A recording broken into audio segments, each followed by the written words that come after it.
Hello there, sword friends. This is the third video in the video about Angel Sword katanas, and this time around I have a Buccaneer floral red katana for $8,000 right here that I thought I would talk about. Now, this sword, to give you a little insight into the tale of said sword, is one that I actually traded in I had a whole bunch of Angel Sword knives for a time, and I basically traded them in and opted to get a katana, and I happened to have this one there, and it was a katana, and I like katanas, so I got that. Now, the thing to note about this is, one, I suppose I traded in secondhand things that I bought towards something, but I did buy this directly from Angel Sword new. And second, I'm not affiliated with Angel Sword. I bought it with my own money. Nobody's asking me to do this review, and this is the condition I got it in, with the exception of having used it for a few cuts and a little bit of kata. The rest, I suppose, is know that I'm not an expert. These reviews are just my opinions. I'm no martial arts or sword expert, just an enthusiast, so take my thoughts with a grain of salt. I'm just a guy who likes swords. Anyway, moving on with the review. Now, in this review, I'm going to be a little harsher than I have in the past for a couple reasons. One, in the previous reviews that I've done of the Angel Swords, I've done them in their Bright Knight series katanas, which to me, as a consumer, as a buyer of Angel Swords, has always been like their artistic interpretation, their kind of entry level, you know, they spend a bunch of time, whatever it is. Basically, I think of them as like an entry level thing, and I don't give a whole lot of critiques about how historically accurate it is or how close it is to the thing it's emulating. I give some harps to that, but in a nutshell, I don't see them as that. I see the Bright Knight series as made for somebody that wants to go and whack trees in their backyard, and they try to build something basically rigid enough to handle that kind of abuse. But these are dedicated towards something else and have a different intention in mind. At least that's the way I see them. So I figured I would grade it on the merits of a custom katana for $8,000, which puts it kind of in the more expensive realm than some of those back there. I have some of those for sale on eBay right now, and they're less than $8,000. So let's, I suppose, look at this, judge it on the merits of a custom katana, and then compare it to the other stuff that's out there. Anyway, with that in mind, let's move on. Now, I've harped on about Angel Sword. If you're not familiar with who they are, they're a company in the US that makes custom swords. They're out of Texas, and there's a lot of controversy and blah, blah, blah. I'm not really going to harp on it. The nutshell is, if you want to see that, look at the first two videos I made, or the rant I made a while ago. They're on my YouTube channel. In any case, this review, I want to be fair, and I want to judge it on the merits that it's supposed to be judged on, so I'm going to flip over to their website. And so what I get from this is that this is a line of Japanese swords that has some elements of tradition for Japanese swordy fans, that it's less expensive than the Bright Knight series swords, even though this sumbitch is $8,000 versus $2,000. Maybe that's because it says L6. I don't know if all of these are actually made out of L6, but I also get that in this little bit here that it kind of alludes to them not actually making the blades. So my suspicion for this thing is that they bought an L6 blade. This looks very close, at least in terms of the blade construction, to pieces that you might get out of China. So they probably buy the blades in L6 from a forge in China and then do the heat treatment on them and then do the assembly. I'm guessing they do the assembly because the stuff out of China doesn't look like this. And I don't necessarily mean that in a positive way. But we'll get to that in just a moment. Fuck that, let's actually just jump into it now. So most of the time I would talk about the pommel, the kashira, the end knot here. And so I will, and the thing to note first off is that it's loose and fell off. It fell off while I was actually testing the weapon dynamics, which is a worthy note. It didn't happen during testing, it didn't happen while I was fucking about with it in the yard. However, I'm kind of surprised. I was banging on the handle a little bit to find the node, but not aggressively, and I noticed that it loosened up. I had a lot of trouble finding the node because this little thing was vibrating, kind of absorbing some of the force that should go, well, that helps me see the vibration. Anyway, this came off, and the thing to note is that it is a kashira, or rather a Fucci, that has a weight soldered on the top to give it a kashira look. It's also just glued on versus having the ito tie through, so it's kind of wrong. You know, it's not really on there effectively. I have no doubt that if I was really testing this with any kind of merit through anything other than tatami, or giving it a lot of rigorous testing, that this would have come off and been lost in my lawn somewhere. This is the second time a kashira has come off. The first time was on an Avatar katana. I did lose that in my lawn. Angel Sword did replace it for me free of charge, which was very nice. I sent him a picture that showed I had it before, and then they sent me one in the mail. So They're not bad about replacing them. It's just, you know, it was just glued on. That's not sufficient for an $8,000 sword. And I'm going to be very picky about this kind of stuff because this is an $8,000 sword that's supposed to kind of emulate some traditional construction. And just gluing this shit on the end is not a traditional type of construction. Also, it's not traditional to have a kashra with a weight glued on the end of it. I'm going to leave this over here to keep it out of the way. Anyway, as we go from there, well, actually, before we go from there, I will note that the casting does look to be a decent casting. However, the weight kind of set on the top does look odd and not, I don't know, it doesn't look like a cast original, but the casting quality is not bad. The Ito, let's go to the grip, the handle. The Ito is loose as hell. Now, I do like the Ito. It has this kind of blood red, but not fully stained, kind of antique look. I like it, but it's loose. It's not tied on very well. The knot didn't go through the kashra. It's not on there sufficiently. It moves around, the Minuki move around. I can't say I am at all pleased with how tight this is, and I have no doubt that if I use it, that it's going to come loose, come off, and require being rewrapped. Again, unacceptable. Shape of the ska, actually very, very nice. I like the shape of the handle. Overall, the shaping is very comfortable to my hand. It doesn't feel axe handy. It's very comfortable in my hand, with the exception of when I move it around, I can kind of feel that Ito budging and giving under my fingers, which is unsettling and helps me, well, doesn't really help me control the blade at all. There are Samegawa panels under here, a very small nodule Samegawa panel. It almost makes me wonder if they took the ska from a Chinese blade and just kind of whittled it down and doused it with lacquer. I can see that it's made out of wood and it's not cracked, but the Samegawa panels, it doesn't have a full wrap of Samegawa, which again would be something I would like to see on an $8,000 sword, which is kind of performance engineered to be a good performing sword with a traditional construction. I would like to see a full wrap of Samegawa. I don't see that here. We also can note that it has brass makugi. Makugi are the little pins that go in to hold this handle construction on, and I really like actually the brass makugi. I think that's great. I wish more people had brass makugi. The little bamboo ones can break. These brass stuff don't break. They hold up well. They're soft. They're easy to take in and out. All in all, I like brass makugi, but they pound in the same direction. So ideally, they pound in on different directions. These pound in from the same direction, which is not great. So they're kind of, one should go in the other way, and you really only need one if it's made out of metal. I digress. I like the brass. I don't like the directions that they're pounded in at. Moving on to the Fucci, the transition here actually looks pretty nice in terms of the Ito. The casting quality is not too bad. The Fucci to Koiguchi area lineup is unacceptable and grotesque. This is very reminiscent of the Taisuki Nihonto stuff, except even worse. It is very, very beefy right here. This is a very jarring transition.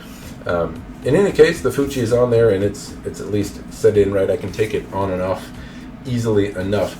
On to the Tsuba. Now, again, these are supposed to be castings from Daniel's personal collection or something like that. This is a casting out of some cheapo from China. It looks like it has all the characteristics of very, very dodgy. Well, I don't want to make it say just because it's made in China it's bad, but in a lot of cases there's these kind of stamped or pressed or cast, you know, just really basic fittings off of really inexpensive swords, and that's what this thing looks like. It does not look like it's cast from a good antique. Now, the Bright Knight sword has a myriad of castings that I've seen that look like they were cast from antiques, but this one looks like it's just pulled off a Chinese sword, and even alluding to that kind of type of impression with an $8,000 price tag is not bad. Now, I keep saying $8,000 because it's important to remind myself that that kind of stuff here should not be the case. Granted, it does the job of a Tsuba. It's fine. It's, you know, it's on there. It does the things, but really, it's not okay for the price point that this thing is sitting at. The habaki is one of the better formed habaki that I've seen from Angel Sword, which gives me the idea that it probably was made by the manufacturer of the blade, because Angel Sword tends to make really beefy, misshaped habaki. They don't tend to follow traditional shaping, and this isn't traditionally shaped either, but it's thin and at least sits on there well and does the job. There's nothing inherently wrong with the habaki other than it's not of the caliber of a sword of this quality. A lot of times a really artful or tastefully done habaki, or one done properly, won't touch in certain places, it'll touch in others, it'll have little folds and edges and some adornments on it. This is a plain kind of brass sleeve that goes around it, but it's at least shaped reasonably well. Now, as I talk about the habaki underneath here, The kind of Hamachi, Moonmachi are parallel. They're not off-center. They look like the shoulders of the blade are set reasonably well. However, as I talk about how the habaki holds, well, you can see it doesn't just fall out. So that's, I guess, nice, right? The downside is it's a felt-lined saya, so it kind of grabs about here. And it's not the habaki that really has anything to do with the tension here. It's this felt that's gripping the blade internally. This saya just kind of binds on the blade and holds it the same way a Bright Knight katana or some of their other avatar blades do. So this is an attempt to make something traditional, but it doesn't do the thing that a traditional sword would do, and that the habaki is supposed to be kind of held by the saya at these 2 points, on the front and back of the habaki, not on the sides. It's not supposed to pinch the blade and hold it in the middle. It's supposed to kind of keep it latched here, and then just have a little bit that kind of holds the tip down here to keep it from rattling, at least I think. So with this, I have this tension as I try to draw the sword out, and it's not comfortable or traditional from a practitioner standpoint. As you do Iaido, this should not provide me a lot of resistance as I do this motion. And while it's not a huge amount, there's still resistance there, and that's not what I'm looking for when I look for a traditionally made sword to study a traditional martial art or do Iaido or kata or anything. Can I do it? Yes. But should I have to have this type of resistance? No. This is the exact type of thing that I pay $8,000 to not have to fucking deal with. Anyway, let's move on to the saya itself rather than just the grip, but the general look. Now again, this was new, and I don't think the lacquer was done well. So one, if you just look aesthetically, it's bulbous, it tapers down, it's very thick and round. I guess it's good if I want to use it as a club to beat somebody with. And you know, maybe I'll use it on myself after spending this kind of money on this thing. In any case, it's very thick, but the lacquer not being done is kind of a disappointment. You might be able to see that there's all sorts of little spots where the ito has kind of embedded in the saya. There's like print all over this thing, from the shelf it sat on, the kike, the stand. It has little marks from being on a shelf, from me wrapping the ito here when I untied it and wrapped it down here. It's been smudged. The lacquer also has all sorts of like little mini cracks in it along the surface, at least in blotches and spots, that indicate that it wasn't ready for another layer before a new one was applied.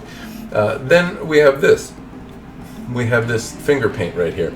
Now, I don't want to be cruel. This is in a floral theme, and maybe this is an acceptable level of detail. This is an aesthetic thing.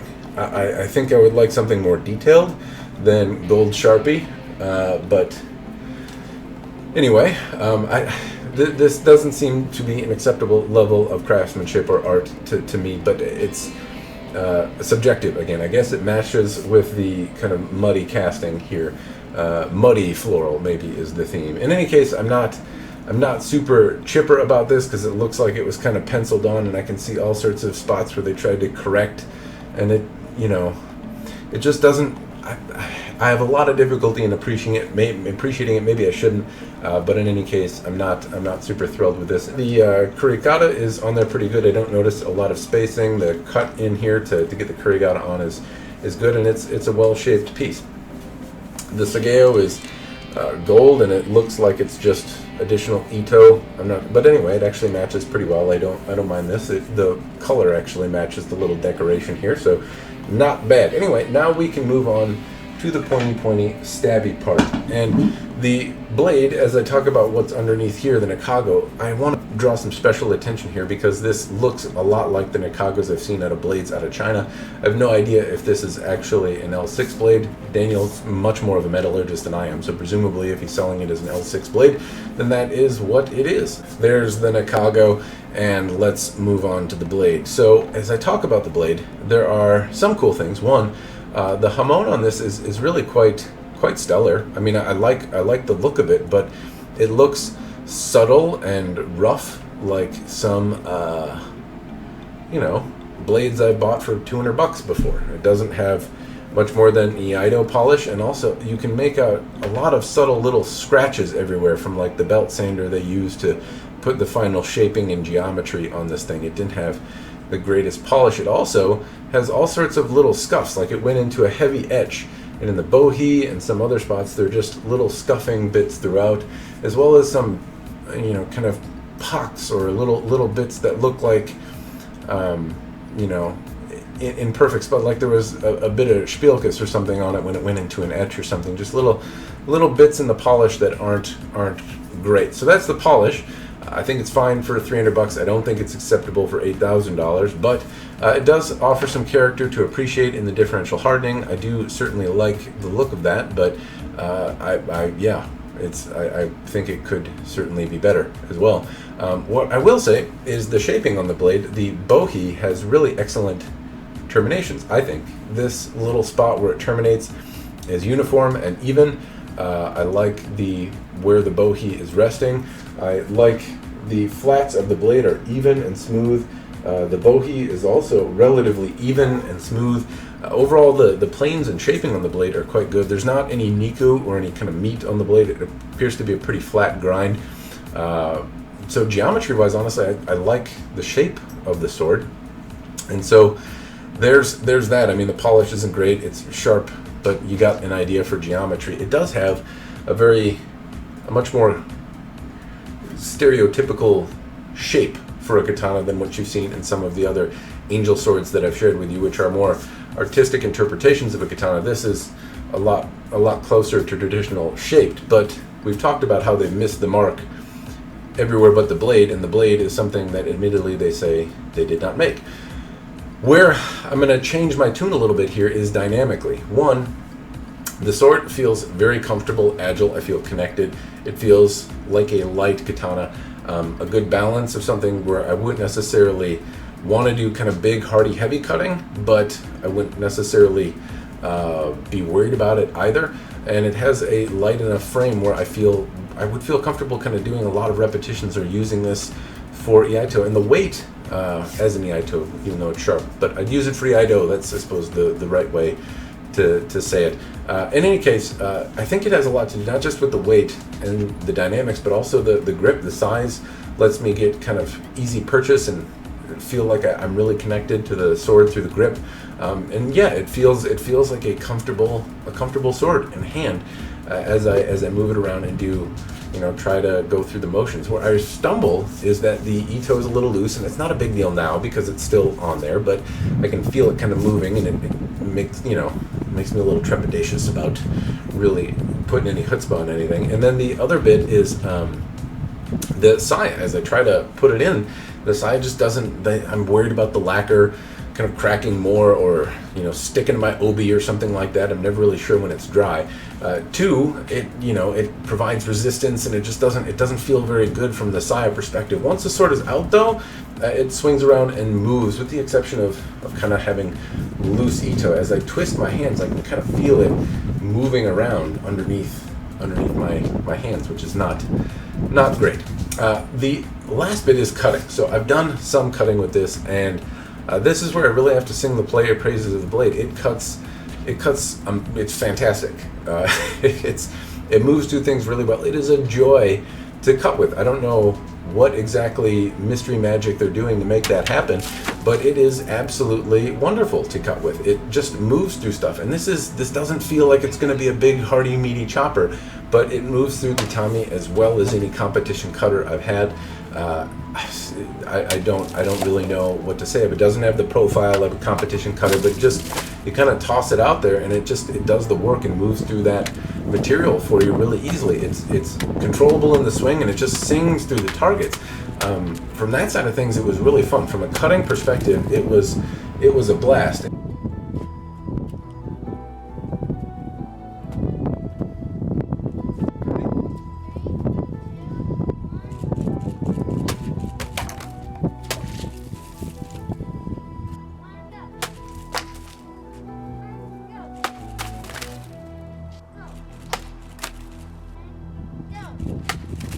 In terms of how sharp is it now, it's been through a little bit of, and you guys know how terrible I am at cutting this stuff. It's just obscenely sharp. Let's see if I can.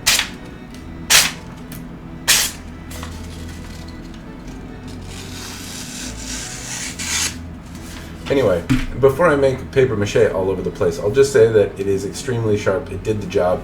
It was really, really fun to cut with. And that's where I have trouble kind of reconciling all of the critiques and shit that I've given this sword. I've had a lot of harsh things to say about it, but in terms of doing what swords do and chopping stuff or cutting things, it really did. It did a great job. So from that standpoint, it's very good. Now is the part where I should tell you if I think it is worth it or not, and the answer is probably not going to surprise you at no. Let me elaborate. One, I just find the amount of imperfections here unacceptable at $8,000, especially given the goal.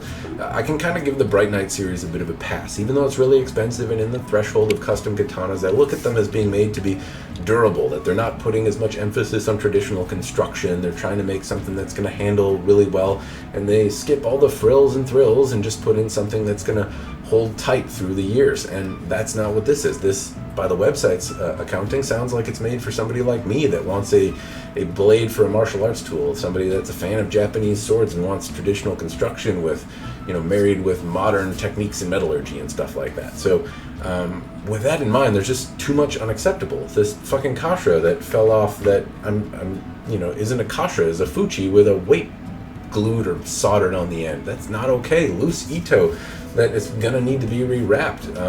The transition lines that don't fit well together, cast Chinese looking fittings, a blade that has imperfections in just the most basic etch and a polish that is really overall just extremely basic. A saya that had cracked lacquer and wasn't totally dry when I bought the thing, on top of that, doesn't function at least the way a saya should for Japanese martial arts, given that it binds on the blade internally rather than holds the habaki the way it's supposed to. With all those things considered, I just have a lot of difficulty saying that it's at all worth $8,000.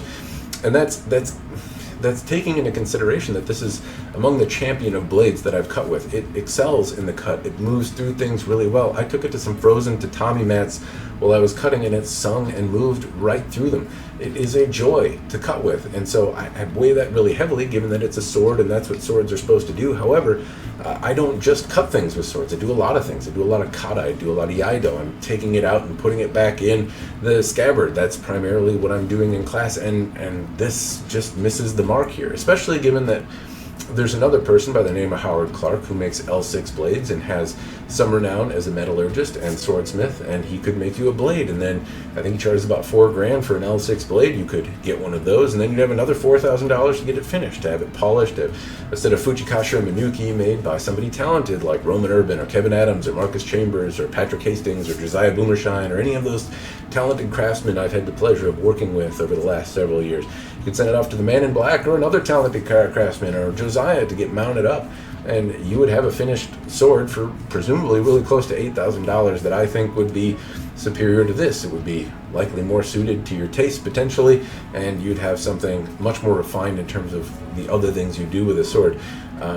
It does feel fantastic, so maybe if you really want this type of blade and the free sharpening and that kind of stuff, you could get a bare blade and send it off, and maybe he would sell you one for $4,000, but I don't know that. In any case, this package for $8,000, I personally don't think is worth it. It's a fantastic cutter that is its saving grace feature, but still for $8,000, this seems ridiculous. It's got way too much wrong with it to be charging $8,000, especially with the other types of competition out there and the other stuff that's available. It's just not as great a cutter as it is. It's not in the same league everywhere else. Anyway, that's what I have for you. I hope that this information has been helpful. If you were thinking about buying one of these, I hope you've gotten some additional information to help you determine if one of these is worth it or not. And that's all I've got for you. As always, cheers, and thank you for watching.